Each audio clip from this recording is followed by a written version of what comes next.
O, game. Ano ba yan? Ayan, Ketorion. Saan na yun? Isa pa. Ayun. Ito. Oh. Escudero. No?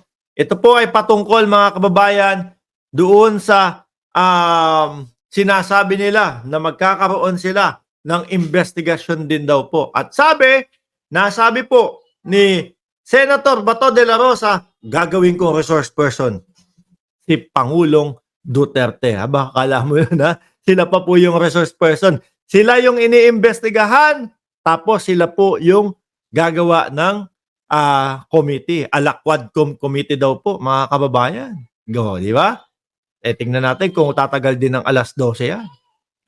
Sabi ni Escudero, De La Rosa must not lead drug war probe to avoid charge of bias. Sa umpisa pa lang po, hindi pa nga po nag-uumpisa eh. Yun na ang iniisip ng taong bayan. Biruin mo, ikaw yung iimbestigahan, tapos ikaw ang committee. Magaling, no? Ano gagawin nun? Whitewash? Hugas? Merong pagtatakpan? Yun talaga ang iisipin ng sambayan ng Pilipino noon, mga bossing. Sabi ni Jorge Edralin, si PRRD matalino. Ang tanong, bakit ayaw umattend ng Quadcom kung lalo na inosente siya? Meaning, may mga kasalanan talaga. Sabi po, Sir Jorge, a-attend daw siya. Pero, hindi daw po nare-receive yung invitasyon ng Quadcom. Yun sabi, no? Pero ako, ang hinala ko dyan, nasabi lang nila yan kasi mag-e-election. Si Escudero, sinasabi, ang payo, hindi dapat si Bato de la Rosa. Sa tingin nyo, kapag kayong humingi sila ng tulong kay Cheese para matuloy yun, papayagan? Ako, tingin ko, hindi. Ituloy natin ito, mga bossing. Sabi pa ho dito, eto, ang sinabi ko sa kanya, kinausap si Bato, ang sinabi ko sa kanya, anumang investigasyon na nais niya patungkol sa kanya mismo at kay Senator Go, mas maganda siguro kung hindi sila mismo ang manguna. Bopols lang po ang mag-iisip nun. No? Ikaw yung iniimbestigahan, tapos ikaw yung mangunguna sa committee. Di ba? Siyempre, yun yung iisipin. Mahina din po dumiskarte, no?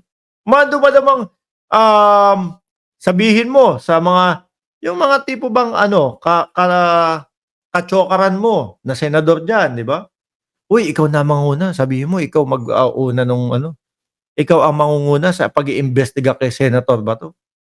Di ba? Tapos, alam mo yun, ang dali nung ganun eh. Tapos, alam mo na, kampi-kampi tayo. Pero yung mismong siya ang magko-komite, patawa siya. Di ba? Patawa siya. Ang sinabi ko sa kanya, anumang investigasyon na nais niya patungkol sa kanya mismo at kay Senator Go, mas maganda siguro kung hindi sila mismo ang manguna sa committee yon para walang alegasyon na ito ay personal at hindi impartial at hindi fair. Igulong pa natin dito sa ilalim. Committee of the whole, option yon. Pero ang tinitingnan ko rin ay iba pang committee na pwedeng mag-handle nito maliban sa committee ni Senator Bato. Siyempre, may karapatan siya at bahagi siya doon sa pagtalakay at discuss ng bagay na yun. Tingin ko si Risa Ontiveros yun no? Saan pa dito? Tingin nyo po, mga kababayan, Risa Ontiveros ang mag-handle ng committee na yan. Malamang mag-iyakan huyang sila Bato de la Rosa. Ano? Sabi ni Riz Like, Mark, dapat lumapit siya kay Zubiri para siya yung maging head ng committee. Doon na nga na delikado. Hindi na delikado. Doon na nga nasibak si Zubiri dahil sa payag siya ng payag doon sa mga hearing ni Bato sabi ni Ernie Laran, para hindi doble gasto sa Congress na lang. Totoo! May imbitasyon na sila dyan. Meron na silang mga patawag dyan. Ini-ignore po nila. Alam nyo po, ako naniniwala, mga bossing. Naniniwala ho ako na kung talagang totoo yung kanilang mga sasabihin, kahit pagtulong-tulungan pa po sila, ng mga kongreso dahil po yun yung iniisip nila. Bias yung mga yan eh. Against sa atin yung mga yan eh. Kahit pagtulong-tulungan pa po yan mga kababayan. No? Na mga sinasabi nilang bias daw yung congressman. Pag totoo yung kanilang sasabihin, hindi po sila kayang paikot-ikutin. Hindi po sila kayang siraan. No? Ganun po ang paniniwala ko dun. Kaso wala eh. Takot, ayaw lumitaw. Oh. Pero kapag yung sa ano nila, pero pagka hearing nila, ay nako, kailangan umattend ka.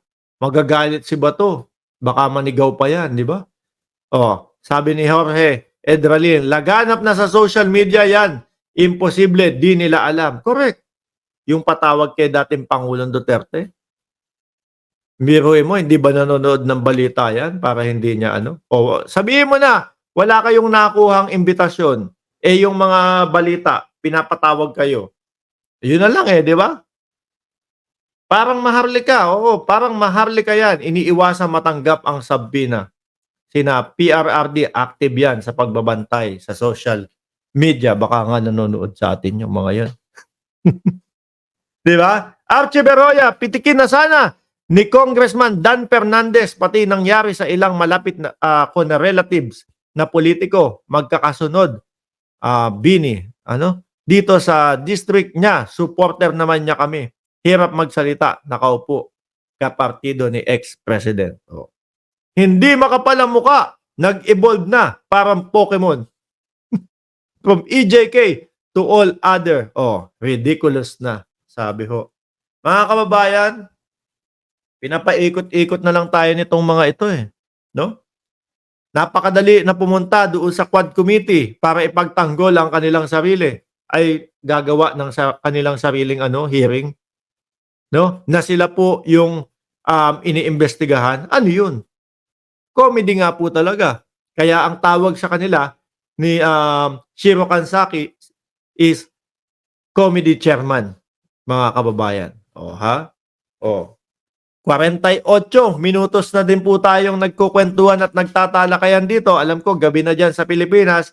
11:46 na din po ng gabi dyan sa Pilipinas. Mga boss chief amo, sir. No, sabi, pahabol ni Big Daddy. Lakas tama din tong si Tobats eh, no? Kung sila-sila din ang magtatanungan ng mga ginawa nila, kalokohan. Eh di sana na lang, sa bahay na lang sila. Nag-inuman pa. Oo. Mga boss chief amo, sir, ako'y magpapaalam na po. No, matulog po kayo ng mahimbing, mga kababayan.